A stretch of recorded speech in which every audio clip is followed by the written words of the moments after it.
నమస్తే. జై భీమ్. మూక్ ప్రజాగలం పీడిత ప్రజల గుండె చప్పుడు. ఈరోజు ముఖ్యాంశాలు.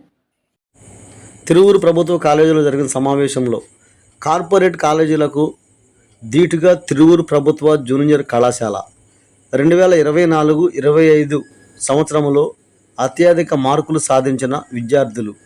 మీ ఆస్తులను అమ్మవద్దు, మీ పిల్లలను ప్రైవేటు కాలేజీల్లో చేర్చవద్దు, ప్రభుత్వ కాలేజీలే ముద్దు అంటున్న శాసనసభ్యులు కొలికపూడి శ్రీనివాసరావు ఈ సందర్భంగా మాట్లాడుతూ,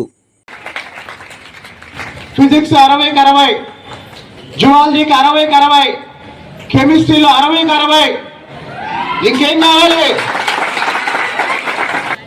హిస్టరీలో 100కి 91, హిస్టరీలో 100కి 91, సివిక్స్ 95 మార్కులు, సివిక్స్ 95 మార్కులు, ఎకనామిక్స్ 100కి 98, కామర్స్ 100కి 90, జువాలజీ 60-60. ఇప్పుడు నాకు చిన్న డౌట్ వస్తుంది, నేను ఎక్కడున్నా? నేనేమన్నా శ్రీ చైతన్య కాలేజీలో ఉన్నానా? నారాయణలో ఉన్నానా? భాష్యంలో ఉన్నానా? నేను ఎక్కడున్నాను? మనం ఎక్కడున్నాం? మనం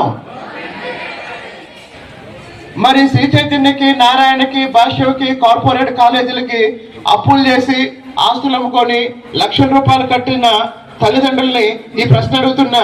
తిరువూరులో ఇంత అద్భుతమైన కాలేజ్ ఉన్నప్పుడు మీ పిల్లల్ని ఎందుకు మీరు ఎందుకు అప్పులు చేసుకుంటున్నారు? మీరు ఎందుకు ఆస్తులు అమ్ముకుంటున్నారు?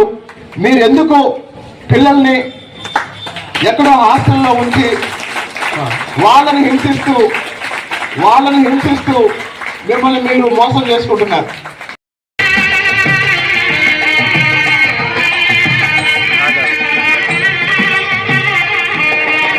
చంద్రబాబు నాయుడు గారి నాయకత్వంలో, విద్యాశాఖ మంత్రి యువ నాయకుడు లోకేష్ గారి నాయకత్వంలో మొత్తం విద్యారంగాన్ని సంస్కరించి మీ పిల్లలకి బంగారు భవిష్యత్తునివ్వాలని ఎన్నో అద్భుతమైన కార్యక్రమాలు నిర్వహిస్తూ ఈరోజు చరిత్రలో మొట్టమొదటిసారిగా కూటమి ప్రభుత్వం ఏర్పడిన తర్వాత ప్రభుత్వ పాఠశాలల్లో కూడా టీచర్ పేరెంట్ మీటింగ్స్ పెట్టి మీ పిల్లలు ఏం చదువుతున్నారో, మీ పిల్లలు ఎలా చదువుతున్నారు, మీ పిల్లల భవిష్యత్తులో ఏం చదవాలి, ఇలాంటి అన్ని విషయాల్లో మీకు ఒక దారి చూపడం కోసం ఇంత అద్భుతమైన కార్యక్రమాన్ని ఏర్పాటు చేస్తే పిల్లల భవిష్యత్తు గురించి తల్లిదండ్రులు, పిల్లల భవిష్యత్తు గురించి టీచర్స్ తో మాట్లాడే టైం కూడా లేని తల్లిదండ్రులు ఉండడం నిజంగా చాలా చాలా చాలా దురదృష్టకరం.